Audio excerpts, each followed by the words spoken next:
အဲ့တော့တန်ရောစဉ်ဆိုတာဟာလူတွေကတော့ချစ်ခင်ခြင်းကိုသာလျှင်တန်ရောစဉ်လို့ခေါ်တာမဟုတ်ဘူးချစ်ခင်ခြင်းကလည်းတန်ရောစဉ်မုန်းတီးခြင်းကလည်းတန်ရောစဉ်မသိခြင်းကလည်းတန်ရောစဉ်သူချီနှောင်ထားတဲ့ဟာတွေကျွဲကောင်း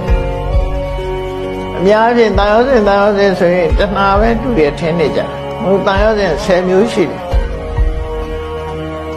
အကုသိုလ်တွေကတော်တော်များများတန်ရောစဉ်နေကြီးပဲဘာကြောင့်တန်ရောစဉ်နဲ့ခေါ်တော့ဆိုဆင်းရဲဒုက္ခနဲ့ချီနှောင်ထားလို့ပဲအဲ့ဒါတွေကုန်ပြုတ်ထွက်သွားတယ်အဲ့ဒါတွေပြတ်ဖို့ရည်ချီတာဟုတ်အထူးကတော့အဲ့ဒီကိုသွား